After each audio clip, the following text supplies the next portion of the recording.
What's up guys, ShinyHunterDestroyer here and welcome back to a brand new Pokemon Journeys anime discussion video. Today I'll be talking about episode 42, which is the start of the Sword and Shield arc of the anime. This episode is titled Sword and Shield 1, Slumbering Forest. Here we go. Get hyped because these next episodes are going to be crazy. This episode starts off in the Galar region with both Chairman Rose and Oleana opening up a door to the hangar in the Galar region. Apparently there is some sort of problem there, so they're there to take a look. They find out that the Galar particles that they were absorbing were overloading some sort of system that they got going, so they had to release them. Purple energy started glowing everywhere and blasted into the sky from inside the hangar. During this, Ash and Go are heading off to the Night Knights. They play a round of rock, paper, scissors to decide who's gonna get up and turn off the lights. Ash loses, so he goes to turn off the lights. In the dark, Pikachu lights up the room so Ash can see where he's going, but while he heads back to bed, he sees something glowing from his backpack. When he checks in his bag, Ash finds out the glowing in his bag is coming from his Dynamax band. Since they don't know much about this, Ash and Go to Professor Cerise to talk about the glowing. They start a conversation about Dynamaxing, why do Pokemon Dynamax to begin with, and talking about the limits of Pokemon Dynamaxing only being in stadiums and the wild area. Well, funny how Go mentions that because it was later shown that there have been exceptions to that rule, especially recently as more and more Pokemon are randomly Dynamaxing. After hearing about this, Professor Cerise tasks Ash and Go to head over to the Galar region to investigate. Ash and Go had to ride on a train on their way there, where they talk about what they're supposed to do first, talking with a friend of Professor Cerise, Professor Magnolia in the Galar region, who is the #1 Dynamax researcher. During the train ride though, the train has to stop because of a thick fog on the track. While they reacted to the train stopping, a Bunnelby comes from their window and takes one of their scones. They stare at the Bunnelby for a solid forever, and they start chasing after it with Go hoping to catch it. They run into the forest named the Slumbering Wild, where they quickly ran into fog. As they try to look for the Bunnelby, Go runs ahead because he saw the Bunnelby, but Ash didn't, so he was left behind, and with that, Ash and Go get split up. Go doesn't realize this until after he caught Bunnelby. In the Slumbering Wild, Ash encounters another Pokemon, not Bunnelby. He checks on the Pokedex to see no Pokedex entry for this Pokemon. The Pokemon jumps toward Ash, attacking Ash. Meanwhile, Go is having the same experience. Go encounters another similar looking Pokemon who also has no Pokedex entry to be seen. This Pokemon jumps at Go as well, attacking Go. Ash and Pikachu dodge and try to fight back, but their moves go through the Pokemon, causing no damage. Go is having another similar issue, with his Pokeball going straight through the Pokemon he encountered, and Raboot's Ember the same. The two Pokemon howl, making the fog thicker and thicker, effectively ending the two battles. The fog made the two trainers pass out. When Go got up, he yells out for Ash, who was nowhere to be seen. Not even a phone call was helping. Go leaves the forest to chase after the train that they were supposed to take, but he gets there too late as he watches the train leave. However, as he sees the train leave, he sees the light in the sky, the same light you would see when a Pokemon Dynamaxes. Sonia pulls up to see the light in the sky too, and well, when Go and Sonia see each other, they just point fingers.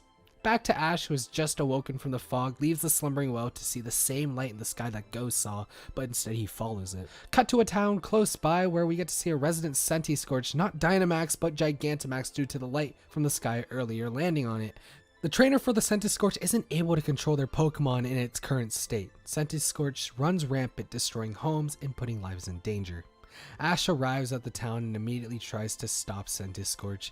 Upon bringing in Riolu, Pikachu, and Dragonite, the only thing that the three Pokemon could do together was block attacks and minimize damage since the Gigantamax Centiskorch was just too strong. After almost getting hit by one of Centiskorch's moves, in the sky comes Leon with his Charizard, who defeats Centiskorch with Charizard single-handedly, saving the town and Ash as well. The town cheers for Leon. Leon tells the town to prioritize your own safety as he's trying his best to figure out why random Pokemon are Dynamaxing. As he's about to leave to go to the next area with a Dynamax Pokemon, Ash asks Leon if he could come with. Originally, Leon said no, but after Ash asked another time, Leon understood what Ash was feeling and allowed him to follow along. With that, Ash and Leon fly off together to head towards the next area. Go calls Ash and first screams at Ash for not answering, and second tells Ash about what's happening with him and Sonia. He reports that he's going to head over to Turffield with her to see how the Dynamaxing Pokemon can connect with the legends of the Darkest Day. Ash explains to Go afterwards that he is with Leon and is going to help him battle the rampaging Dynamax Pokemon. After agreeing to meet later after they're done with what they're helping with, Ash hangs up as he's closing in on a new target. We also see Go and Sonia being followed by someone else who we don't know who is yet. After this, the episode comes to an end. I just want to say this now before I go on and discuss about this episode. I don't care who you are. I don't care if you hate Go and don't want to give the anime any more chances.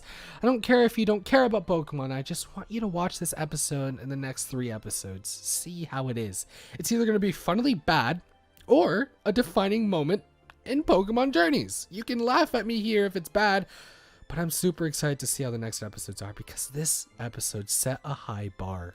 Episode 42 of the Pokemon Journeys anime kick-started the first major arc we're going to see from the anime, one that's more connected than anything we've seen before. We got the Bee and Ash arc, but this arc, it's just something else. It managed to take the 2 minutes or so build up to the Darkest Day before and made it seem like feasible build up when putting this episode into the equation, which is an accomplishment to me at the very least. It didn't feel rushed at all, which makes me feel optimistic for the rest of the arc. It was my biggest worry, and I bet others as well, that the arc would be a rushed mess of a 4-episode arc. Talking about the build-up, I think they did a great job with it in this first episode. Go and Ash both have separate tasks that reflect their own strengths, which is, in my opinion, one of the greatest moves this episode pulled off. Go is good on the analytical side, so we're going to see that flourish over the next at least 2 episodes. That's awesome. On the other hand, Ash, as always, is going to be the battler, so he is helping Leon. They all have the same common goal, but they're doing things that will make both of their presence equal and won't favor one or the other. That's beneficial because the 2 of them are co-protagonists. Also, I think the result of this decision will be keeping things moving for the arc.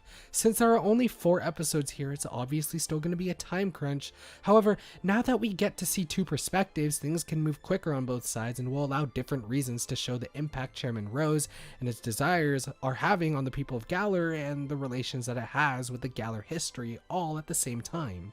The little battle with Scorch also showed that impact, but that initial impact, it shows the severity, and us as the viewers should assume that, well, it can and will get worse. With the Gigantamax and Dynamax Pokemon being so strong, it's important for the anime to portray that as something dangerous, and I think they did an okay job at it with Scorch. Why no Gengar though? Dragonite, Riolu, Pikachu? Okay, but no Gengar, huh?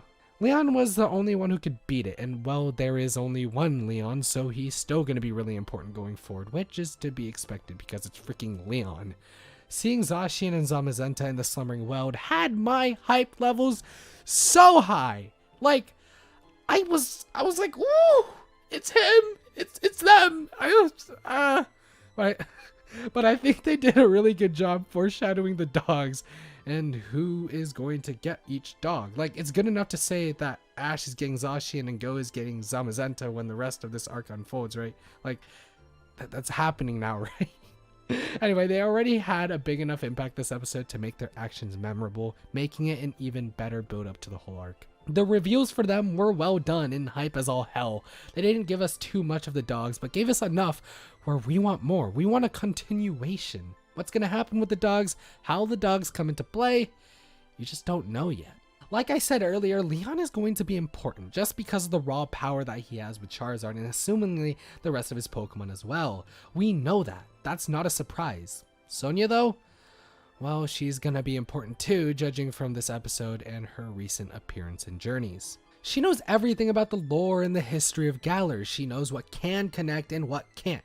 She knows where anything could be. That's why they're headed to Turffield. I'm excited to see her get more screen time, and I'm excited to see the chemistry that both Go and Sonia can have. I think it'll be really fun to watch them bounce off each other. Something like that. I don't know. I think the biggest thing to me at this point is the way Eternatus and later other mystery legendary Pokemon will come into play though. I want to see more. The episode leaves me itching for more, which is, well, what it's supposed to do. Before this discussion video ends, that person driving behind Sonya, who is it? I've seen some theories.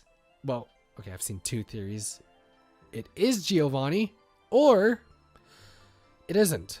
I think it is. The sole reason is that I still think that Giovanni and Team Rocket will end up working with Chairman Rose one way or the other. This could be Giovanni trying to learn more about the history and how to recreate history, how to control what he can't control, you know, bad guy stuff. But in the end, it's hard to make concrete theories right now. All I can say is that this episode, as a build-up episode, was amazing. The music in this episode really helped reflect the feelings I had about the episode. Hype moments, nervous moments, and everything in between. Not only that, but it showed so much weight on the situation Galler is in right now, helping me get invested into the whole arc. Truly a great start to the Sword and Shield arc, and one that helped carry the Sword and Shield arc development up until now to victory. I already said this earlier, but I'm going to say it again. Watch this episode. Anyways, that's going to be it for this video. Hopefully you guys enjoyed. If you guys did enjoy, please consider hitting the like button because that is super highly appreciated. If you want to see more content like this, hit subscribe and hit the notification bell so you don't miss any more of my videos. Are you excited for the rest of the arc? Let me know in the comment section down below. I'd love to hear your thoughts. Thank you guys so much for watching this video. Have a nice day, guys. Peace out.